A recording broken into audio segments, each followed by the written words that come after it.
በጌታ በኢየሱስ ክርስቶስ ስም አነባለሁ። የጌታም ቃል እንደዚህ ይላል።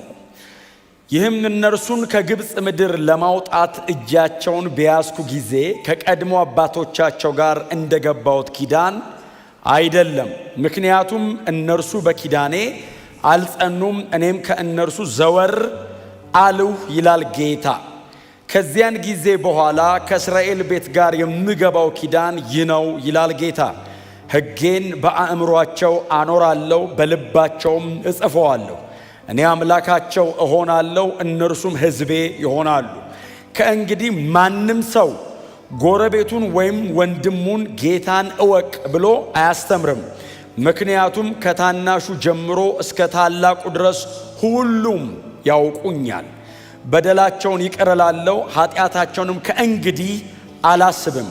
ይህን ኪዳን አዲስ በማለቱ የፊተኛውን ኪዳን አሮጌ አድርጎታል።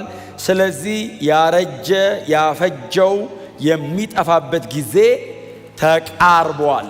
ዕብራውያን ምዕራፍ 8 ባለፈው ሳምንት ምዕራፍ 8 ላይ የቀደመውንና አዲሱን ኪዳን ነው አይደል እያነጻጸረ እየጻፈ ያለው።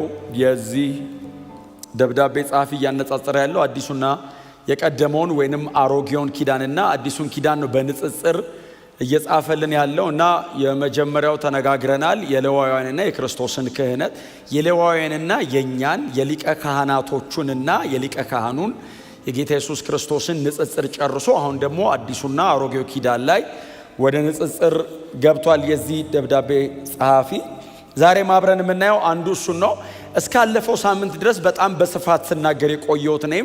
እግዚአብሔር በክርስቶስ ኢየሱስ በኩል ወይንም ጌታ ኢየሱስ ክርስቶስ መካከለኛ በሆነበት በዚህ በአዲሱ ኪዳን እግዚአብሔር ወደ ቅድስተ ቅዱሳን ወደ መካከለኛ ወደ ውስጡ እግዚአብሔር አስገብቶናል።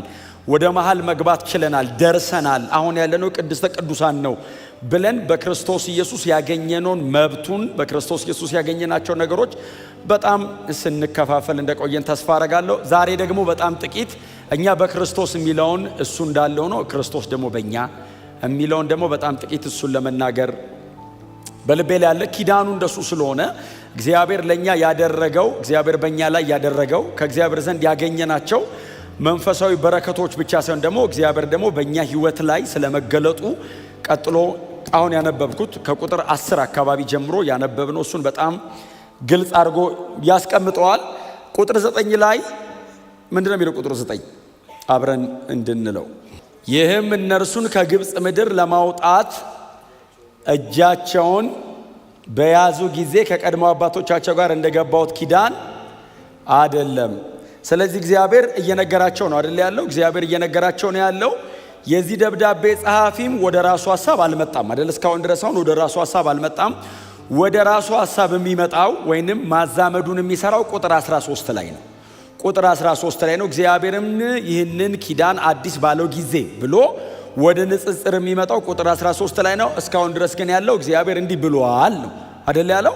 ስለዚህ እግዚአብሔር ምን ይላቸዋል? ኤርምያስ 31 ላይ ሕዝቅኤልም ላይ ደጋግመን እንዳየነው ባለፉት ሳምንታት እግዚአብሔር ይህ አሁን የምገባው ኪዳን ከቀድሞ አባቶቻቸው ጋር እንደገባሁት አይነት ኪዳን አይደለም። አባቶቻቸውን እጃቸውን ይዤ ከግብፅ ምድር ሳወጣቸው የገባሁት አይነት ኪዳን አይደለም ይላል እግዚአብሔር። እንደዛ አይነት ኪዳን አይደለም።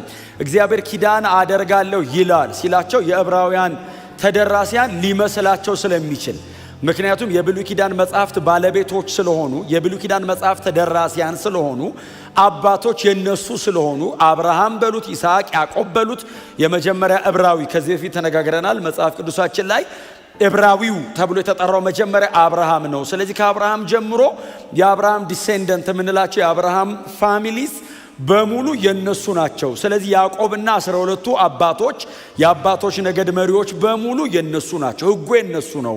የተገባው ኪዳን በሙሉ ቀጥታ ለዕብራውያን ነው። ስለዚህ እግዚአብሔር ኪዳን እገባለሁ ይላል ሲላቸው የዕብራውያን አድማጮች ኦልሬዲ ሪፈረንስ ፖይንት አላቸው። እግዚአብሔር ከዚህ በፊት ኪዳን ገብቶ ያውቃል። አይምሯቸው ላይ አለ። ስለዚህ እግዚአብሔር ኪዳን እገባለሁ ይላል ሲል እዚህ ደብዳቤ ላይ እንደ ቀድሞ አይነት ነው እንዴ የሚል ጥያቄ አይምሯቸው ላይ ሲፈጠር አይደለም። አባቶቻቸውን እጃቸውን ይዤ ከግብፅ ምድር ሳወጣቸው የገባሁት አይነት ኪዳን አይደለም። ይሄ ደብዳቤ ለኛ ለኢትዮጵያውያን ቢጻፍ እንደዚህ ተደርጎ አይጻፍም። ምክንያቱም ጥላሁን ከግብጽ ምድር የወጣበት ምንም አይነት ሪፈረንስ የለውም። እግዚአብሔር ከግብጽ ምድር ያወጣው እስራኤልን ነው እንጂ እግዚአብሔር ከግብጽ ምድር አሕዛብን አላወጣም። ስለዚህ እኔ እምጀምረው ራሱ አዲሱ ኪዳን ላይ ነው። ባይዘው ብሉይ ኪዳንን የኔም አድርገው በአዲሱ ኪዳን አሻግሬ እንጂ ብሉይ ኪዳን የቀድሞ ኪዳን አባቶች በእነሱ የተደረገው በሙሉ በቀጥተኛነት ለእስራኤላውያንና ለዕብራውያን ነው። ስለዚህ አሁን አዲሱን ኪዳን አደርጋለሁ ሲል እግዚአብሔር እንደ ቀድሞ አይነት ነው እንዴ እሚል ይፈጠራል ውስጣቸው። የቀድሞ ኪዳን ቀላል አይደለም። ባለፈው ተናግሬ ያለው መሬት እያንቀጠቀጠ ተራራ እየሰነጠቀ አለት እያፈረሰ በጣም በአስፈሪነት ነው እግዚአብሔር እየተገለጠ ያደረገው። እናንተ ምናልባት ዘጸአት 32:28 ላይ ባለፈው ሳምንት ሸረፍ አድርጌ ሄድኩት። የመጀመሪያው ኪዳን ሲደረግ በጣም አስፈሪ መሆኑን የምታዩት የተደረገበት ጊዜ ላይ 3000 ሰው ሞቷል። እና እግዚአብሔር በአስፈሪነቱ በፍርዱ በጽድቁ በቁጣው የሚገለጥበት ኪዳን ነውና እነዚህ ሰዎች እንደዚህ ይላል፣ የቀድሞ አይነት ኪዳን ነው እንዴ ሲሉ አይደለም ይላል ጌታ። አይደለም ይለው ቃሉ እንደ ቀድሞ አይነት አይደለም ይላል ጌታ።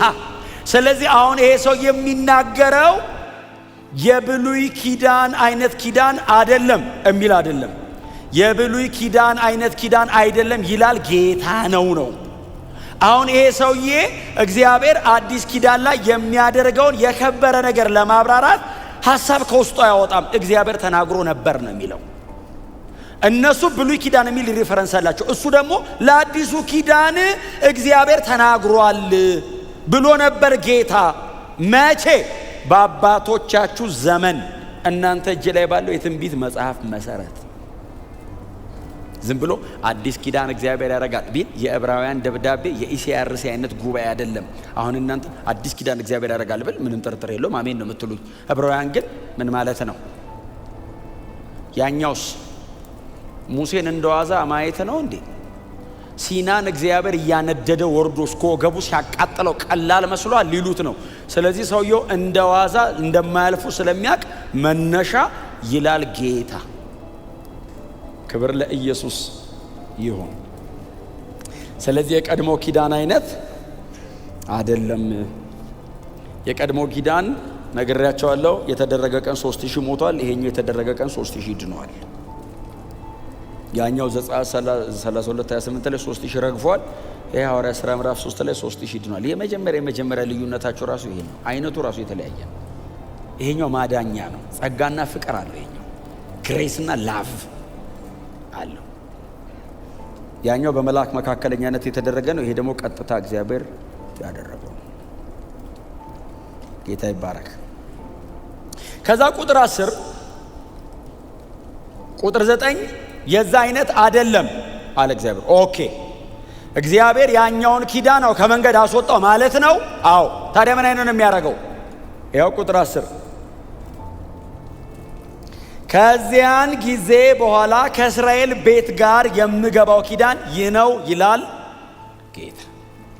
አሁን እግዚአብሔር የምገባው ኪዳን አለ፣ የቀድሞ አይነት አይደለም አለና ከዚህ በኋላ ከእስራኤል ቤት ጋር ከይሁዳ ቤት ጋር የምገባው ኪዳን እንዲህ አይነት ነው አለ። ይህን ቃል እንደው ዝም ብዬ ትንሽ ነገር ልንገራችሁ።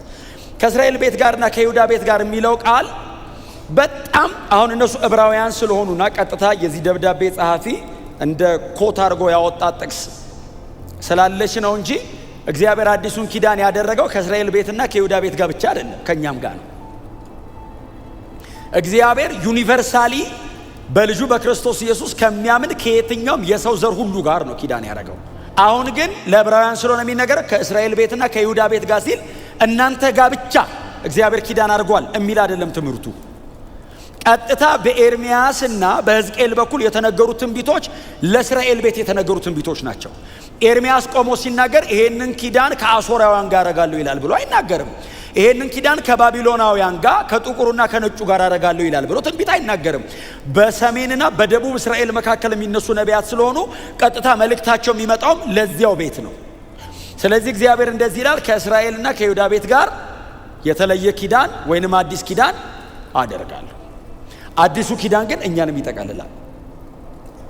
በዚህ ኪዳን ውስጥ ለመካተት በዚህ ኪዳን ውስጥ ለመጠቅለል እግዚአብሔር ኦልሬዲ ክፍት አድርጎታል።